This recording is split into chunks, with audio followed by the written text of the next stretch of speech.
Hi everyone, welcome back to my channel. My name is Cindy and I'm currently a fifth year MD PhD student. Here on YouTube, I post about med school, research, academia, life as an MD PhD student, and I'm very excited to welcome you guys to, the inaugural episode of this podcast. And here I'm just going to feature different perspectives and experiences of other medical students, academics, and scientists. So today we have my very, very, very, very good friend, Wendy Zhuo, and she is a incoming family medicine resident at Emory University School of Medicine. And growing up in the Atlanta area, her personal experiences with healthcare inequities, like watching her uninsured father struggle with hypertension while receiving government-assisted care herself, inspired her path towards family medicine. She studied comparative literature with a Spanish concentration at Cornell University, where she led a mentorship program, participated in service learning trips, and earned scholarships to study Mandarin abroad and joined a medical mission in Lima, Peru. After graduation, she worked as a pediatric scribe at Texas Children's in Houston before attending medical school at Sam Houston State University College of Osteopathic Medicine. Wendy is passionate, fluent in English, Mandarin, and Spanish. She aims to bridge cultural and language gaps in care and advocate for marginalized patients. All right, so welcome, Wendy. And first of all, I just want to say congratulations on graduating. How does it feel? Feels surreal between moving and traveling and just, trying to catch up with friends before leaving. I don't think I've had a minute to really process the graduation, the match, like all the things. Fun fact, the day after match, literally less than 24 hours, I was on a flight to Japan. And so I remember just, having the moment of opening the envelope, and then a second later I was on a plane. So I think next week I have one more week before residency starts. So I think I'm gonna take a reflective week to really think about everything, maybe journal a bit, and just kind of absorb everything that's happened. So all this to say, I'm very grateful to be here. It's been a fast 4 years. It feels like it flew by. I can't believe we're already a fifth year already. Like it's crazy. So time really speeds up as you get older. But I'm very, very happy for everything that's transpired. So I guess I'll just start with some questions for you. I know this was already kind of covered in the bio, but I guess, do you have anything additional you want to share about what kind of inspired you to go into medicine? Yes. So as you said, a little bit about my father. I really, that was probably one of the first experiences. And also, just to give you a little side story, when I was really little, my dad really wanted me to be a doctor. Very typical Taiwanese dad. And I was like, no. I was like, you're not going to put all your hopes and dreams on me. And, and I actually very much defied wanting to be a doctor for the first 15 years of my life, I would say. It wasn't until high school when we had this project where you're supposed to study a career and present about it that I was like, for fun, I'll just look up what a cardiologist does. And it was in that moment when I looked at everything you had to do and all that, I was like, this is a lot of work, but it's very noble what they do, especially because I was learning about how hypertension was like a silent killer and all these things, and one of the top killers in America at the time. And I was like, oh, I want to be a cardiologist, maybe. So all this to say, I didn't want to, I think my dad planted the seed very directly. And even though I refused it, I did take his, encouragement into consideration. And I did try to be pre-med. And then my first year was a wreck at Cornell. I was not doing great in my undergrad pre-med courses, and I just didn't really enjoy what was going on, and I didn't have a good foundation, and I just thought it wasn't for me. And so I, up to that point, had no experience in shadowing, had no experience in seeing what a hospital even really looked like outside of maybe, having to go to the ER once. And so when I finally, cold emailed some people, I volunteered at Wellstar Kennestone Hospital, if you know where that is, Georgia, Cindy, and then Yep. um, shadowed a OB-GYN who is amazing. I think she became maybe a director of OB at Columbia or something. Not long after she, let me shadow, and I was blown away. I was like, oh, a job that doesn't require me to sit my butt down for 8 hours, 9 hours a day, and like, just do a monotonous. I don't know. The way I thought of office work was like, monotonous work and stuff. It was so exciting to follow her into a C-section and then rush back to her clinic and see her clinic patients, then run back over to, deliver a baby and all these that I was like, oh, and I think that was really, really helpful. That experience revived my joy for medicine, or maybe even, birthed my joy for medicine, and volunteering as well. I got to work with so many amazing volunteers, very kind patients, and just being surrounded by good patient care made me realize I really liked serving people in that way. So a very long story, but that's honestly the journey of how I got to medical school. Well, yeah, I think I've shared on my channel before that I also struggled with freshman year of Cornell, and I think we were kind of in the trenches together. Yes. Yeah, Maybe but maybe I was a little deeper in the trenches, but yeah. Wendy. Well, it does because we're here now. Um, yeah. So I guess help me through the timeline a little bit more. So your OB-GYN shadowing was after that first year at Cornell? Like what was the timing Correct. kind of relative? Yes, that made a lot of sense. So, you know, almost failed a lot of my first year classes. Oops.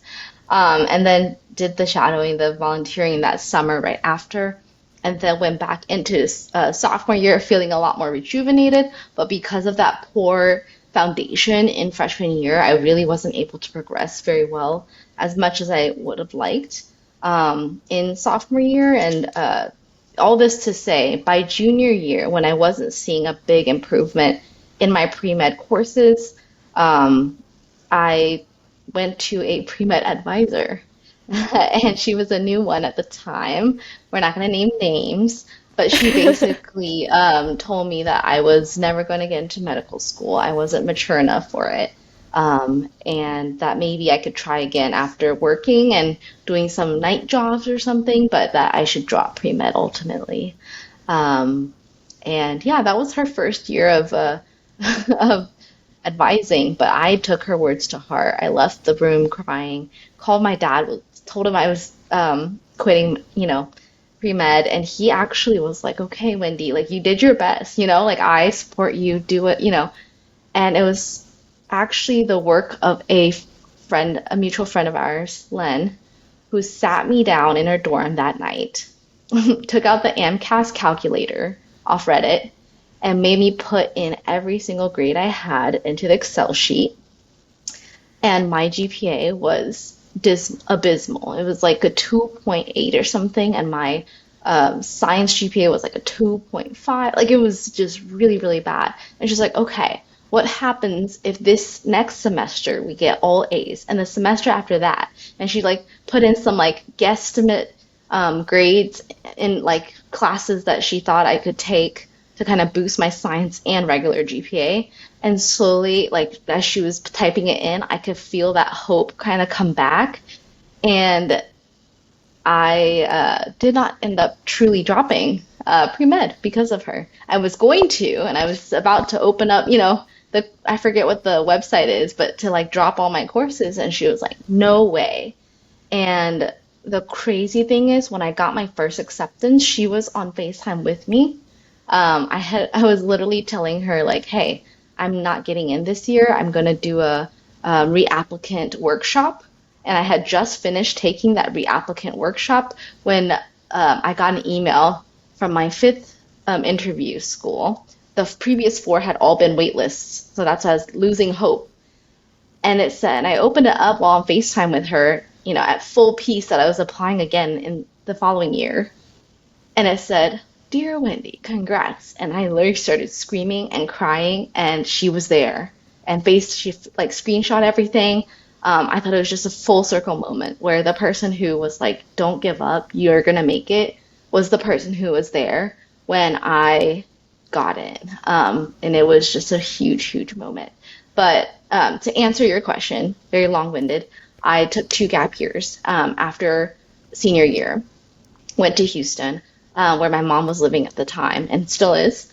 Took that, what is it called? That Texas residency. So a very good advisor, Anna Adonalfi, I will name names.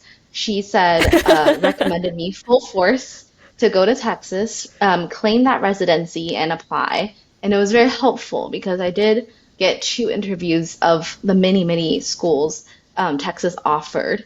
And then one was a full acceptance, and the other was a waitlist into acceptance, which is this school that I attended. And all this to say the 2 gap years are very, very helpful for me. I needed that time to take MCAT. I needed that time to finish out some coursework and retake some coursework, and ultimately get experience as a scribe and being in a practice. So lots of little steps on the way. Yeah. Um, that's incredible. I did not know that Len was on the phone with you when you got accepted, but that is so sweet. I'll show you And pictures later. for the listeners, there's actually an AMC article that Len wrote because she was at Wendy's match Yeah, day that I found on the internet, which I thought was also incredibly sweet. It is very full circle. it really is. Speaking of discouraging pre-med advisors, that's why I never talked to one. I think you told me about that experience, and I was like, well, I'm just going to be on my own because I would rather not have a crash out. Yeah. Do you think that they potentially tell people discouraging things so that they get better numbers coming out from the school? Not only do they do that in undergrad for med school, I think they do it from med school to residency. I don't think it ends. Um, I'm not necessarily like saying Cornell or Sam Houston. I'm just saying, talking to other friends from other institutions, I definitely think that's a thing because it is pretty important for them to get good numbers to show, incoming classes. And I think a while back when I was going to the Johns Hopkins um, undergrad, like kind of a virtual, not virtual, it was like an in-person second look or something like that. They said something along the lines of, "Oh, we have a very strict like cutoff of what our applicant should look like before they're allowed to apply."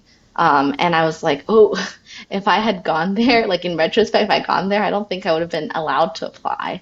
So, um, but yeah, I do, hot take. I do think it's a thing. I'm not saying which schools do it. I just think a lot of people do it to protect themselves and help recruitment and, potentially get very competitive applicants for the next class. Yeah, I have a suspicion that that's the case, but I have no proof. Neither do I, technically. So, Well, my next question for you, before we move on to some of, I guess, talking about residency and things like that, is, I guess, what do you think coming out from your med school application cycle that your strength is for your application? um, so for both med school and residency, I put a lot of emphasis on stuff outside of academics. I am a huge extracurricular person. I love volunteering. I love service learning, things like that. And so in undergrad, I had a pretty long list of like extracurriculars I had done, not because I wanted it to be on my resume, but because I genuinely just enjoyed doing a lot of them. Some of them included like alternative breaks. I went to Orlando one year, New York another year for a domestic violence shelter. and then Lima, Peru later on with MedLife for a global health trip. All these, variety of experiences made me more of who I was than academics, right? Academics is very important. It gives you a good image of like how strong of a, student you are, how well you can learn the material. But I think everything else shows what kind of person you are. And, I just have a lot of interests. I love people. I love doing things outside of my comfort zone sometimes. And so I think that reflected pretty well on my undergrad to med school application as well as my med school to residency application. A little less so for residency just because med school is so much more intense and less time to do extracurriculars, but I really want to emphasize how important it is to have a well-rounded application and just be a well-rounded person in general. It's so important to take care of yourself and do things you love outside of academics. And so that was probably one of my biggest strengths was how much extracurriculars I did. I think I had really amazing letter writers, really good experiences with those writers. Definitely, nurture your relationships with faculty, but also not do it on purpose. But it's just the ones that, really nurture you, mentor you well. Definitely cherish them and ask them for letters later. And of course, how you write is very important. I think, as a lit major, and also I know, are very, very strong in English, wrote a whole book and everything. I know that our applications are probably stronger than most because we have that humanities in us. Like we have that kind of love to write and to write about ourselves probably pretty well. So I think I had a couple strengths going in that aspect. Yeah. I find that on, I guess, pre-med forums like Reddit, people are very obsessed with, oh, like, is this number of hours enough for my application? Like, do I need like 300 hours, 500 Yeah, hours? yeah, But I feel like it's just so much more important to just focus on the things that you enjoy doing and just do it well. absolutely. A hundred So yeah, I'm percent. definitely with you there. How was your gap year experience? Gap year experience. So I really wanted to travel at the time. My dream of gap year was like doing some work, doing some academic classes, and then, getting ready to apply and hopefully traveling.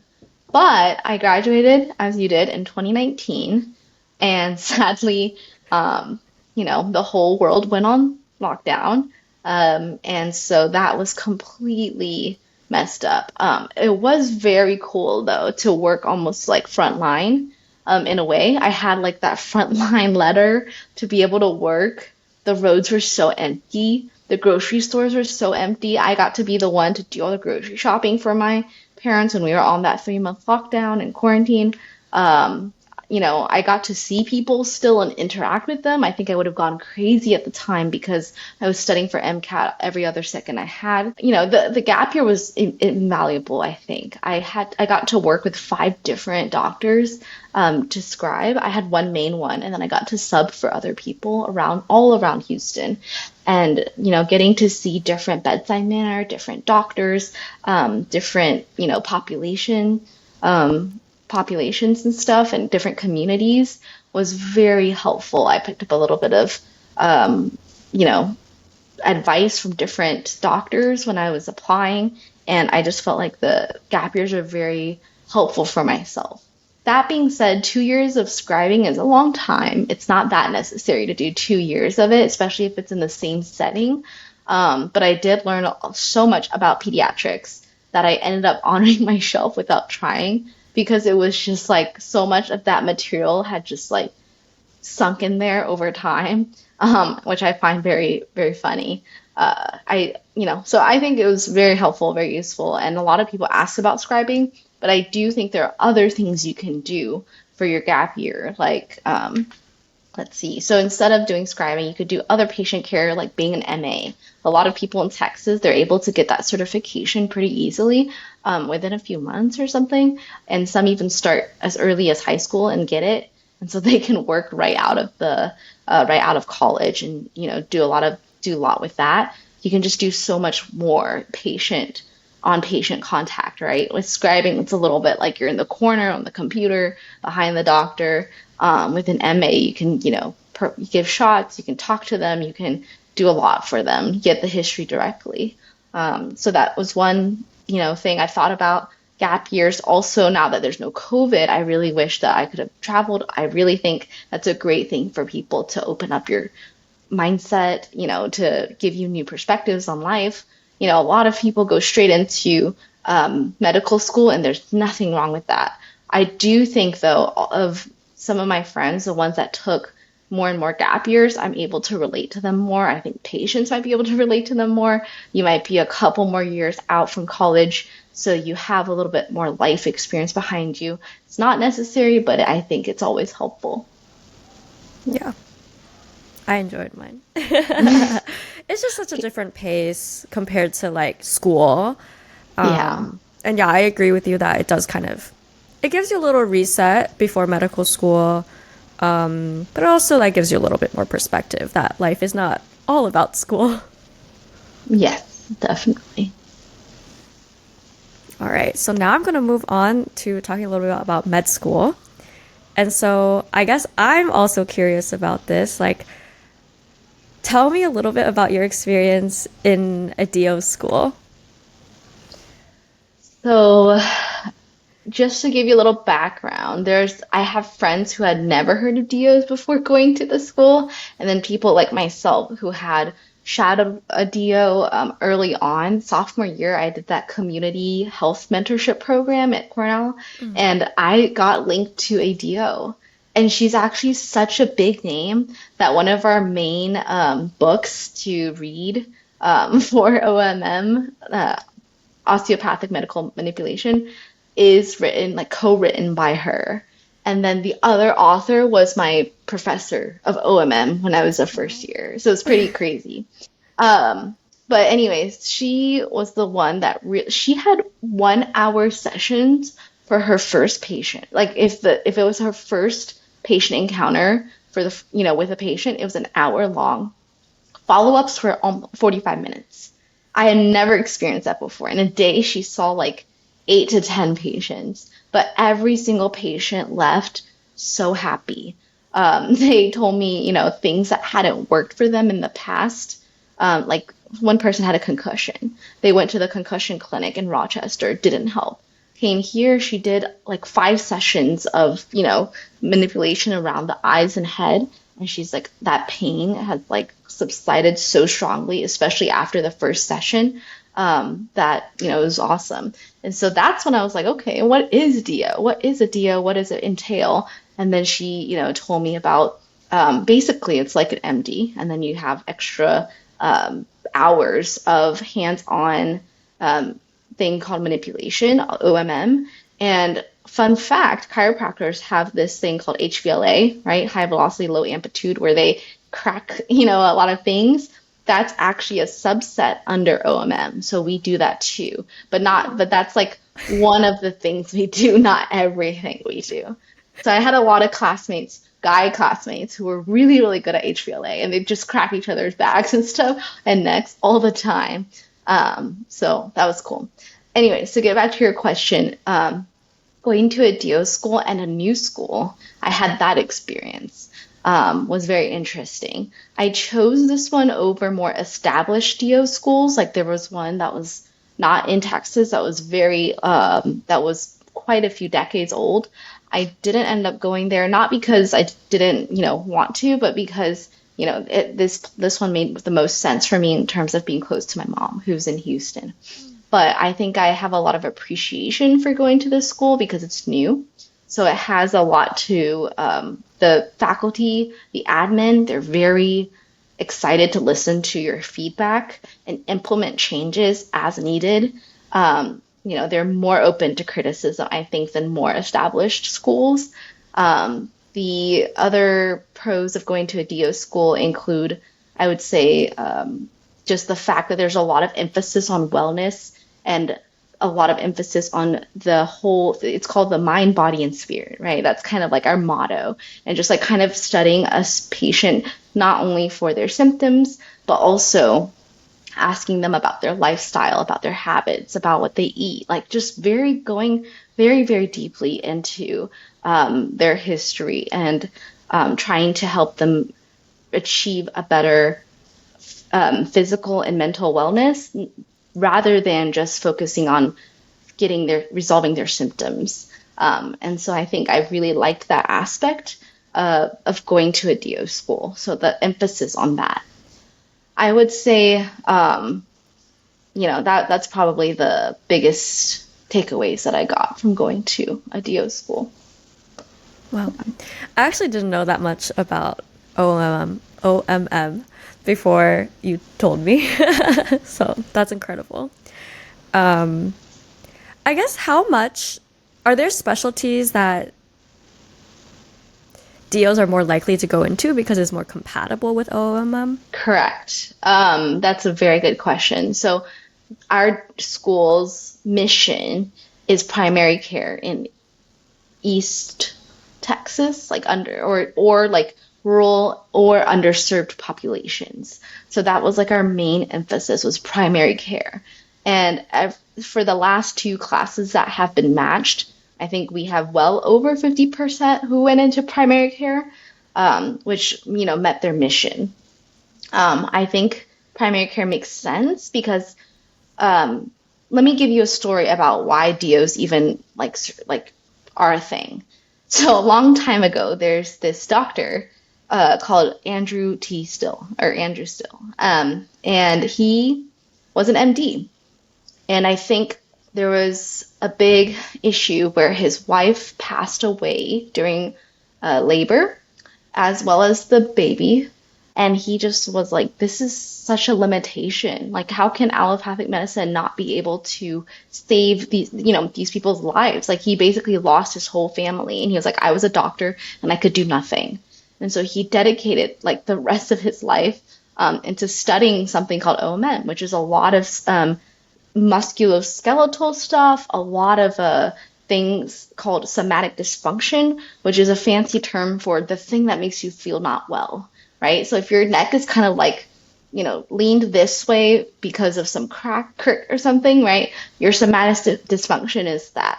Or if, your back is having a lot of pain, or you're just feeling a lot of diarrhea, there are ways to be able to do manipulation on specific points on your body that can kind of help alleviate that. And in a very strange way, I would say it kind of reminds me of acupuncture. It reminds me of, chiropractic and a lot of other things that are more where medicine usually is like, here is a medication or some kind of regimen. Hopefully you'll feel better in a couple of weeks.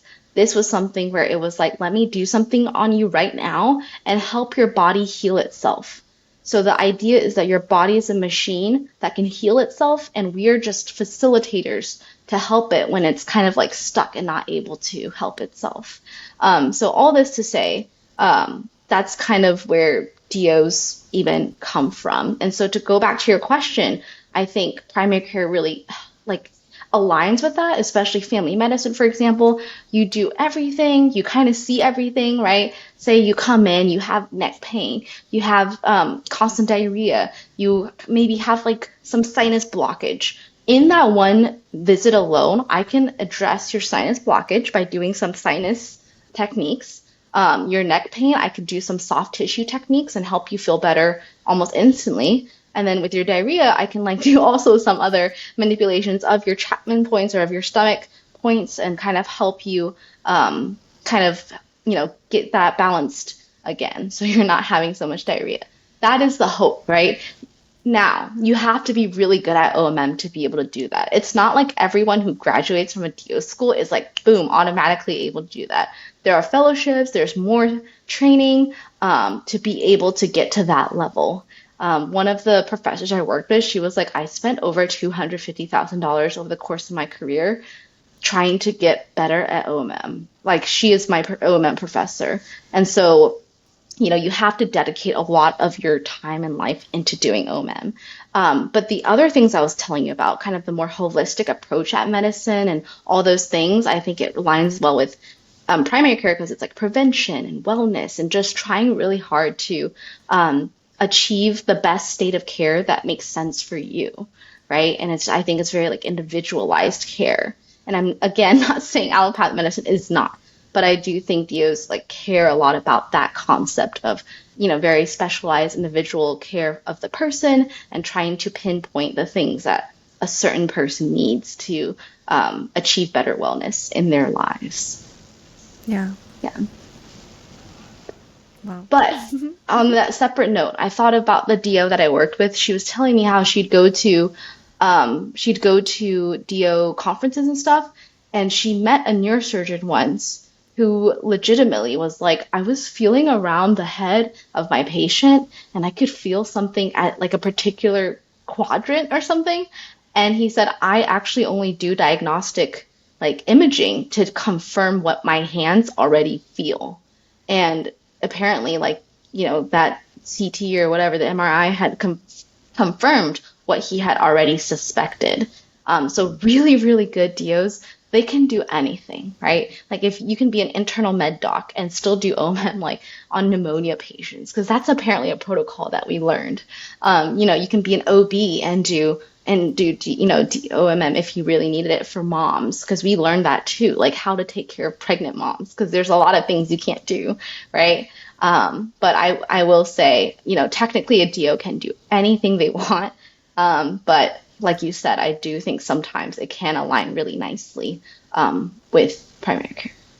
What's the training that you speak of, like that's after medical school? Because I guess like in residency, right, you're kind of mixed, like everyone's just in a residency together, MDs and DOs. So what is the additional, where do you like get additional OMM training That after is medical school? such a good question. So when you're applying to residencies and you look up programs on Residency Explorer, some places have this thing called osteopathic recognition. For example, I think Brown or Dartmouth, they both have it. And basically what that means is they have faculties that are DOs that can help with the extraneous training that some DO students or DO residents want prior to leaving their residency. So some residencies actually have it incorporated within their residency. So it's like extra coursework or extra hours or extra training from those faculty. And you get like extra certifications and stuff that you have to pass. But I actually have a classmate of mine who is doing an OMNM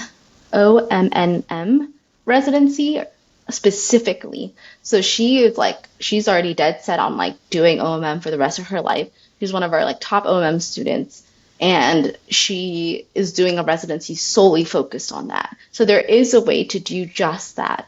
And then there are people, for example, if I did like family medicine, Emory's not an osteopathically recognized residency, but say I want to do more of it, what that would entail is probably applying to a fellowship afterwards, or like going to a lot of what do you call it, like continuing medical education courses, and trying to like really bolster up your OMM knowledge and training.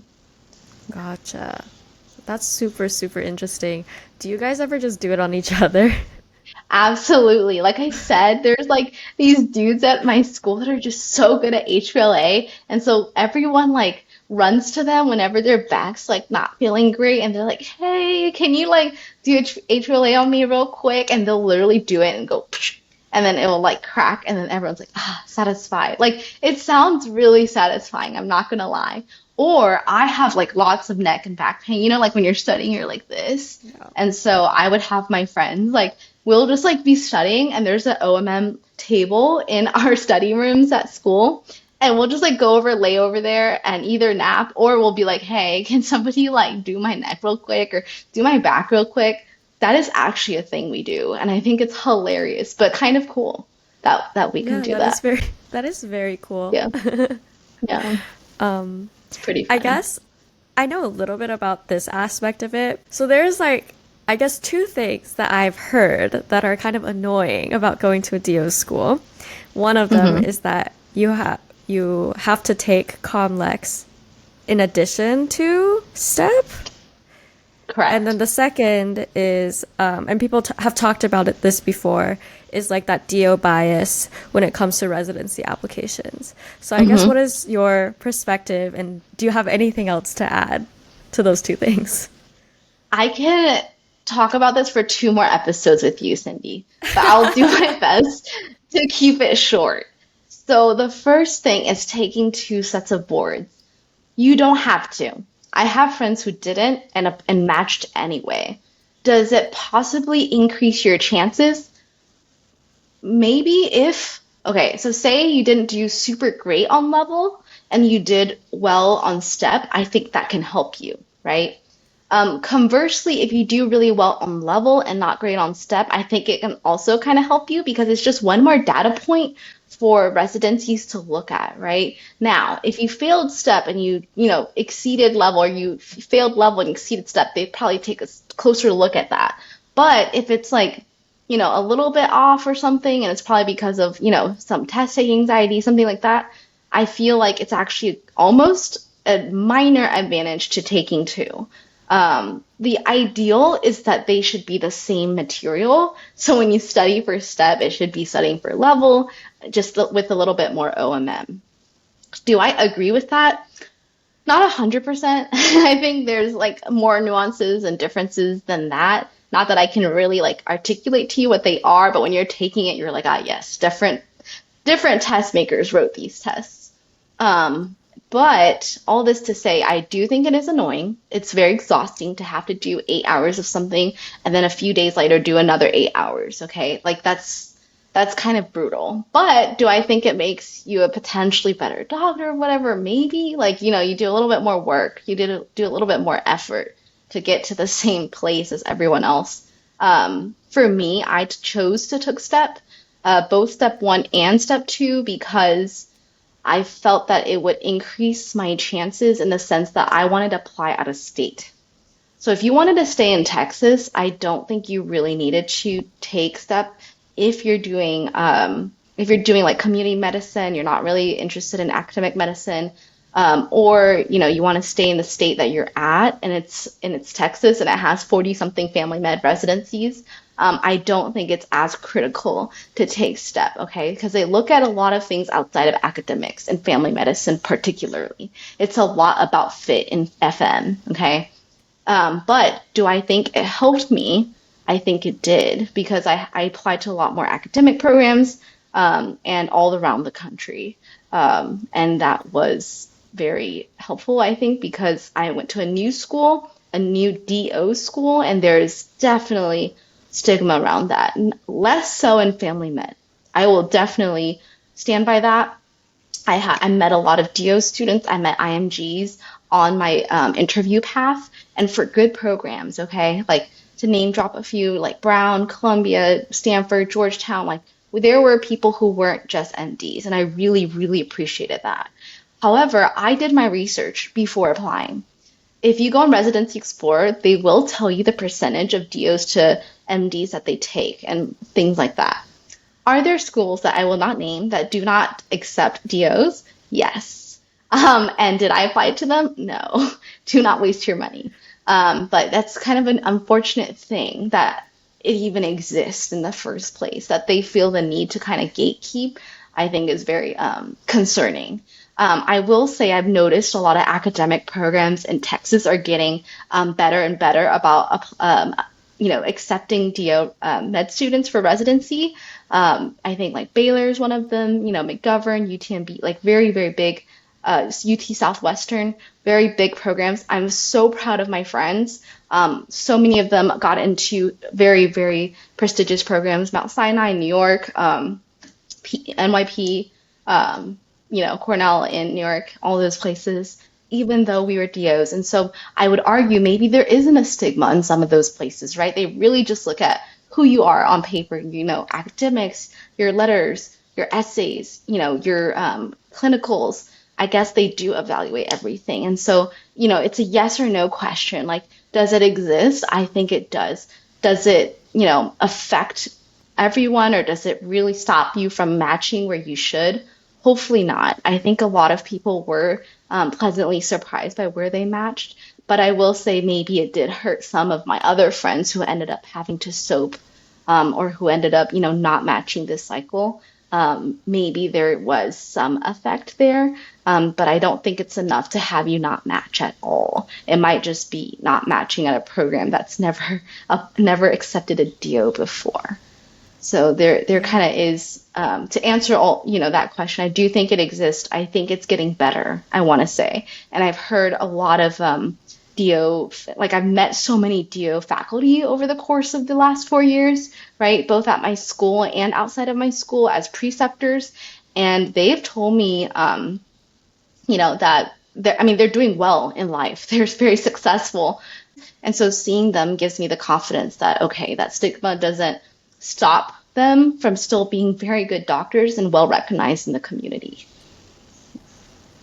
Yeah, I hope it will continue to get better. I think Me speaking too. to friends who are who have completed DO programs, I think that is kind of the trend, and so it's for the better, for sure. Cindy, right when you said that, I thought of something. I'm not going to name names on the school, but I went to a residency fair in Texas, and one of the most prestigious programs in Texas, one of the vice or the associate program directors was there. And he thought that my friend and I were MD students. And he started ranting about DO schools and DO students. He's like, they're so weak.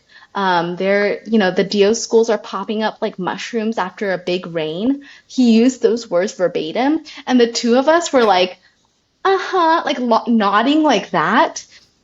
And I was like, I hope this guy got a huge shock because I submitted like my registration and stuff to his QR code, and it very clearly says I'm a DO student. So I'm sure if he looked at it after, he'd be like, oh, maybe I was, but I think I had said something like, oh, I applied to, be an away rotation student at your program. And he was like, oh, I probably rejected you. Like not on a personal level, but he was like, we really only accept from these three schools. And he was like, and they're all MD schools. And he was like, these three schools are like the strongest. And you know what? I hate to not be PC, but there's a tier, okay? There's these schools. And then he was naming off like the second tier, which is where the residency fair was taking place, and apparently like I was a student there, what he thought, and that I was a second tier student. And then he was like, but you guys are getting better, like, we might consider y'all or whatever. And then there was like a third tier that was like DOs and IMGs and stuff. I was like, this man is so problematic. Maybe I'll name names later, but I was just like so shocked. But the coolest thing is, while no, I didn't know of any DO students that got into that program for family, other than like the ones that he named. There is one that he named that he liked. That TCOM, is a very strong like DO school, a very well established one. Other than that school, that school did. I don't think I saw other DO places get in, but I hope that one day, he will find, students that are or doctors that are very, very strong that, went to one of these schools and I kind of understand him because a lot of DO schools do open for the sake of money, right? Medical schools are still sprouting around the country, and a lot of them are for profit, to be honest. Our school, very thankfully, in our third year of operation, became a state school. We got public funding. And so my tuition basically became halved, which was incredible. But a lot of DO students struggle because they have to pay out of pocket, and it's 60, 70K a year because it's a private school, unlike a lot of MD schools in Texas, which are public. So there's also that kind of stigma where you're like paying for your degree versus like you're not paying as much for your degree if you get into like a public ND school, and so therefore it's more competitive and all that. But I think that's BS. But yeah, Yeah. so I guess there definitely does exist. I remember that. I think I quashed it out of my memory because I wanted to press it, but I remembered that just as soon as we were finishing the question. Yeah. Wow. That's honestly, that is very bizarre to hear. Like, just like the audacity of people to say things and like, I know.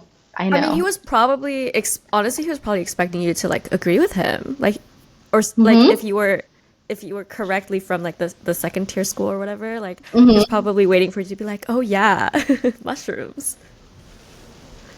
I like Yeah, mushrooms, so whatever. I Proud to be a mushroom. love mushrooms. Yeah. Okay, so now gonna switch gears once again. And so in the earlier in our conversation, you talked about how like shadowing a cardiologist kind of revitalized your love for medicine. So Hmm. I guess walk me through your like decision process to want to do family medicine, or is it cardiologist and OB-GYN, or Yeah, is it just yeah. OB? It was OB, and then the cardiology was kind of like my career project. So in a way, you're correct Yes. on both accounts. Yeah. Okay, I love this question because they ask you that in residency interviews, right? Why family med? And you have to have it prepared. Um, so I can give you that answer. And it's basically that when I first started rotations, my first one they threw me into was a fourth year rotation, which is EM. And I remember going in there and the doctors were like, "Why are you here? Like you're a third year and it's your first rotation. Like you should have taken at least OB, Gen Surge, and whatever, something else." And I was like clueless and lost, thrown into night shift on the first day. Like I had no clue what was going on. About a week in, I was doing lac repairs. I was doing like, putting in IVs. Like, I mean, obviously getting the help of people to do it, right? I was still my first few times, but I remember doing a lac repair of this guy who had like ripped his palm from, the entire length of it because he had, grabbed a fence.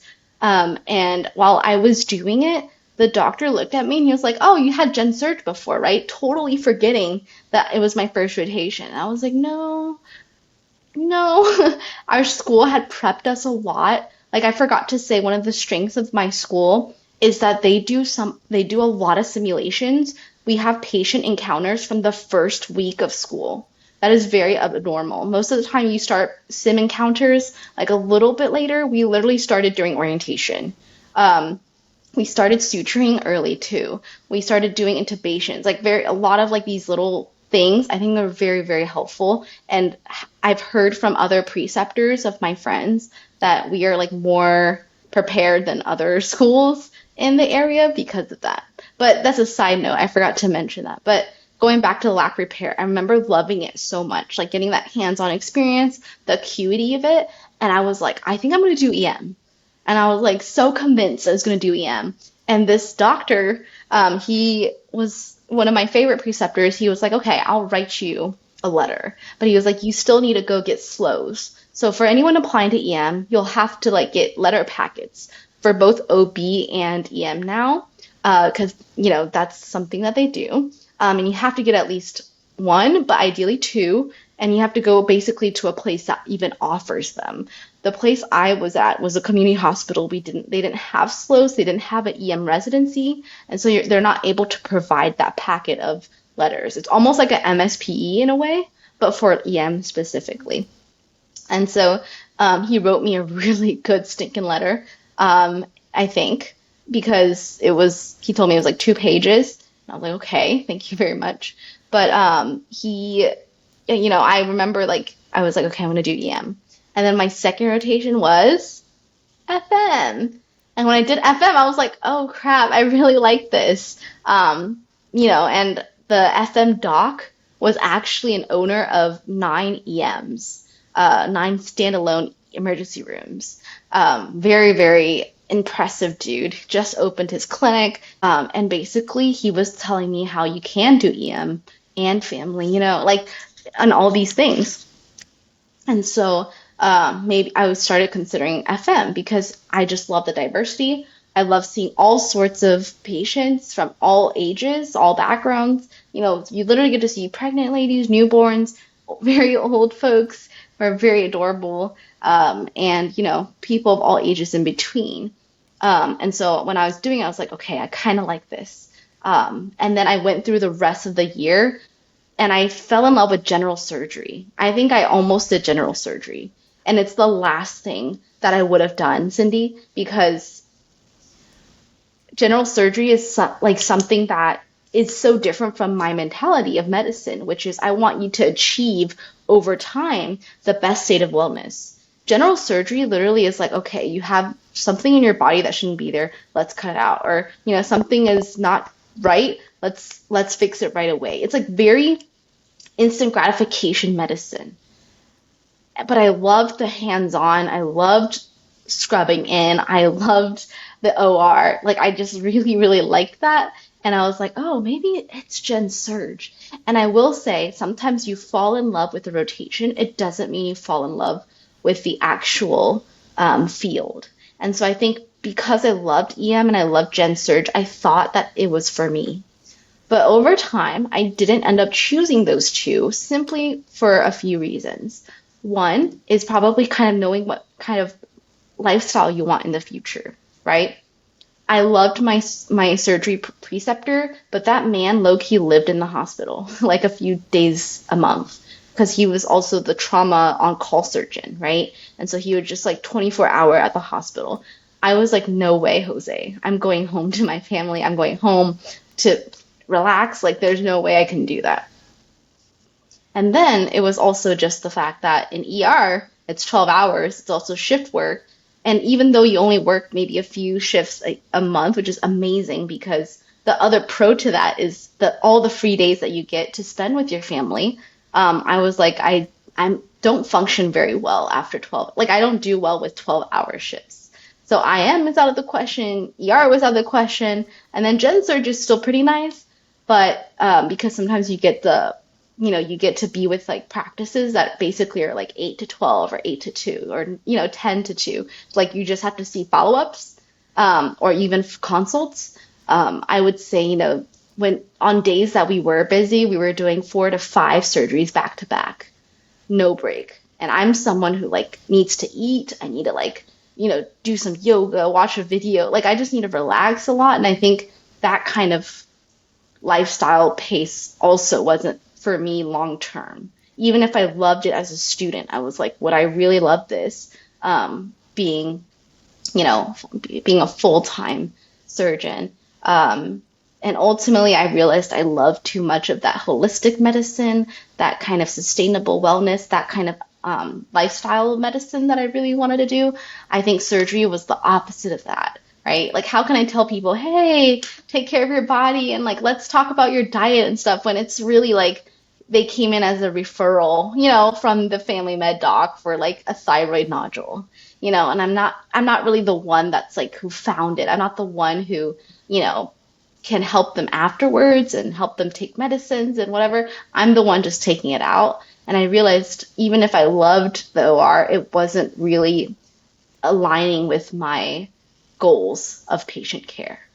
And so ultimately that's my goal for everyone listening is, you can fall in love with the rotation. You can fall in love with your preceptor, not romantically, but like, professionally, just to be clear. I mean, if no shame if you do, and it's appropriate, right? But, all this to say, I want you to like think long and hard of what your future looks like, because for me, I don't think medicine is my end all be all, which is very like shocking for a lot of people because they go in hoping to do it for the rest of their lives. And sometime in the middle of med school, I realized this might not be what I want to do for the rest of my life. Maybe I'll do it like part-time or whatever, but I also want to explore other avenues of stuff in my life, whatever that looks like. Opening a cat cafe, doing interior design, cooking. Like I have so many other desires and interests for my future, but I also have I also love medicine. I do care about patients and serving them, so I'm not like, oh, bye-bye. But that's just something I realized with family medicine, you're flexible to do that. You can do part-time. You can do telehealth. You can do urgent care shifts and moonlight. There's just so much. You can do locums as a family med doc.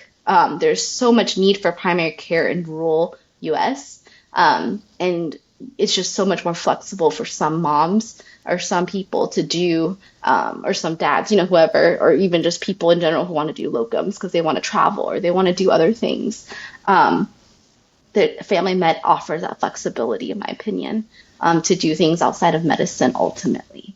So that's actually a very long-winded answer of how I came to family med. Yeah. That's amazing. I think what you said about like loving, you can love a rotation versus loving a specialty slash loving a rotation slash wanting to do it for the rest of your life. Like that Yeah. really resonated with me. I also like Gen Surge, but I think my Gen Surge experience was more like a Stockholm syndrome kind of situation. Like I liked it when I was when I was there. I And then think that's me.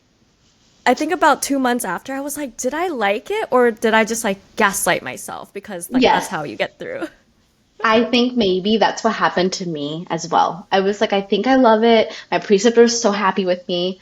And then I was like, I'm also considering FM. And he was like, ew. And I was like, and I remember like that was very shocking for me. But I did what I did anyway, right? Because you got to do what's right for you. You got to do what's best for you. And there's nothing ew about family. I'm very proud to be a family medicine upcoming, incoming resident. But yeah. Yeah. No, I'm gonna be coming to you Cindy, for what? Oh, okay, I was gonna my ask like, what else OMM. do you want to do? Yes, I'll help you. Like specialty wise? Like, what Oh, rotations have you done again? I did surgery in peds, but peds included, strangely, a week of ENT, and then surgery included, weirdly, a week of anesthesia. Oh, that's cool. So you got to basically see four specialties in two Yeah, rotations. That's pretty cool. Love that. yeah. Oh, going back to the family, being proud to be a family med doc. I told my Yes. mom actually. I called her either last night or the day before. Told her hmm about you and how you're going to start residency soon. And my hmm mom was like, okay, well, tell her to graduate soon, then we can all go to her for our primary care. I love that. Yeah, I love that.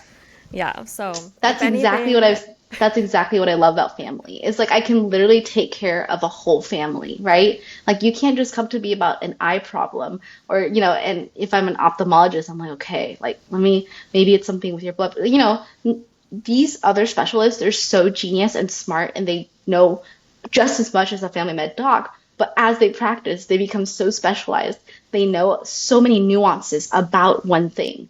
And I feel like as a family med doc, I like to say, jack of all trades, I know a little about a lot. And so maybe you can come to me and you could be like, okay, I have this eye problem. I'll be like, I have an amazing ophthalmologist that taught me this, and maybe you can try this.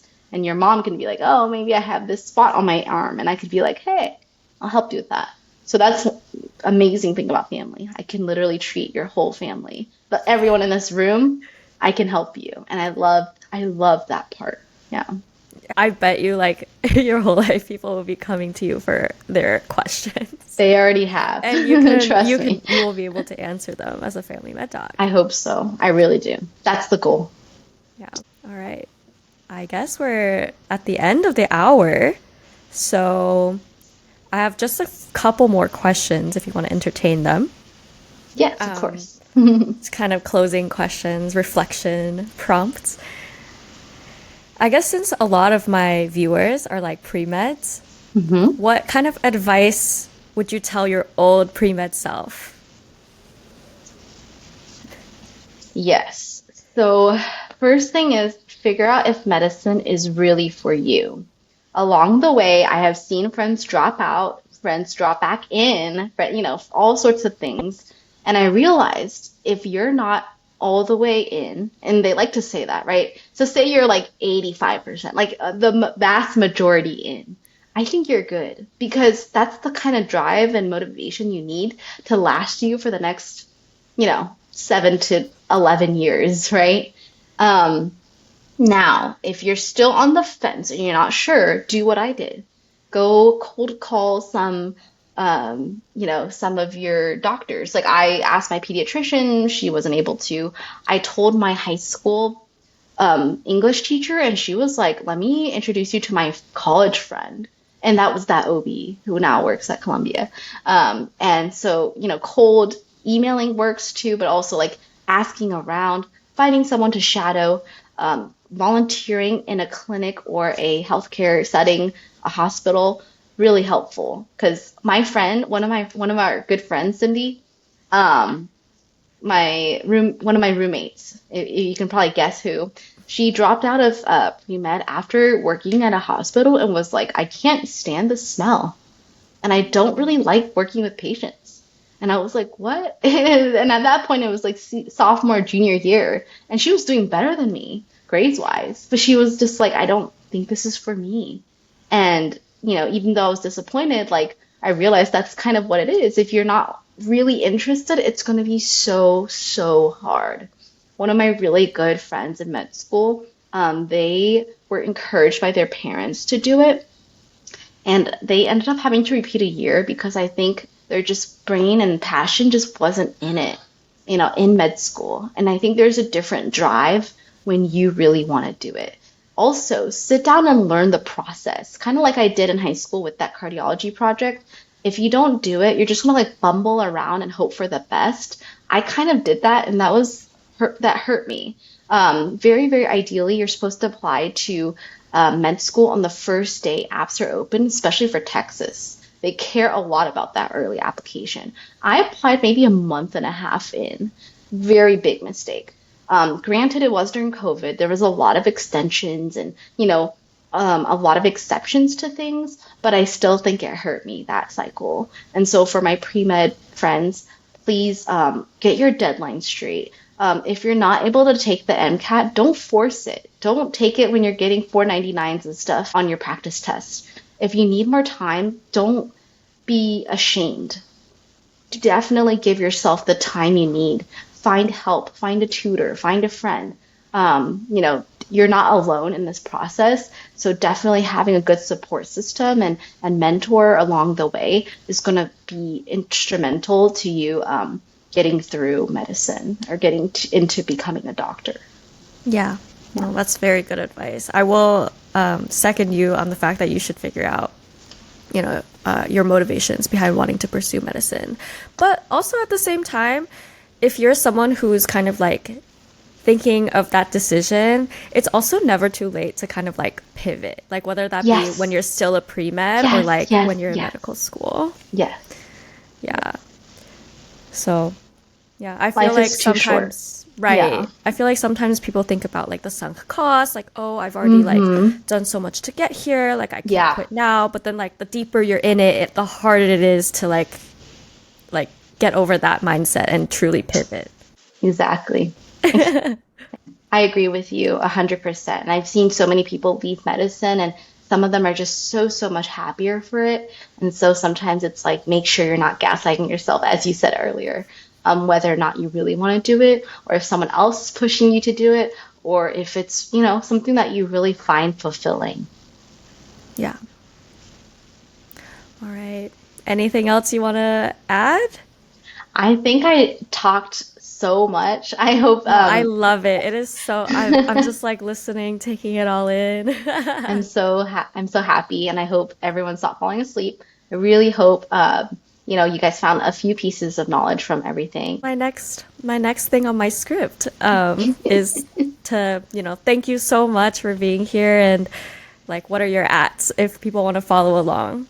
Yes. So for Instagram, my Medstagram page that's a little bit inactive, but I'm gonna do much better in residency is at the Petite Do. And if you want, I have my food Instagram. I'll always put a plug in for that. Is at Blendy Eats, and please feel free to DM either one if you need me for any questions about getting into medical school or residency, taking level and step, about DO schools, anything. Okay.